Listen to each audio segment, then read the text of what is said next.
வணக்கம் நண்பர்களே. ஒவ்வொரு இந்தியனும் பெருமை கொள்ளக்கூடிய நாள் என்று.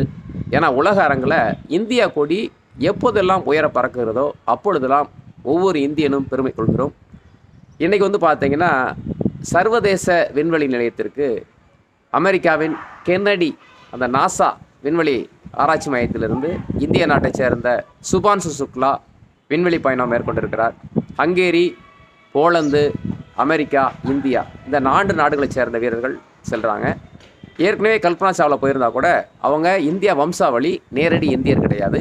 ஆனால் முதன்முறையாக சுபான்சு சுக்லா இந்திய வீரர் ஒரு 41 வருஷத்துக்கு பிறகு இந்திய கொடியை சர்வதேச விண்வெளி நிலையத்தில் ஏற்ற போகிறார். அவர் பார்த்திங்கன்னா வெந்தய பயிறு, அதே மாதிரி உளுந்து இதை வச்சு அங்கே ஆராய்ச்சி பண்ண போகிறாரு. ஸோ அவருக்கு நாம் வாழ்த்துக்களை தெரிவிக்கலாம். ஏன்னா இந்தியா பார்த்திங்கன்னா நிலவில் மனிதனை அனுப்புவதற்கு ஒரு திட்டம் வகுத்து இருக்குது.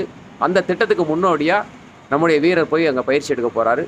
இந்த பயிற்சி வெற்றிகரமாக அமைந்தால் இந்திய நாடு உலக அளவில் மிகப்பெரிய ஒரு முன்னேற்றத்தையும் அதே மாதிரி மகிழ்ச்சியும் கொண்டாடக்கூடிய ஒரு நிலையாக இருக்கும்.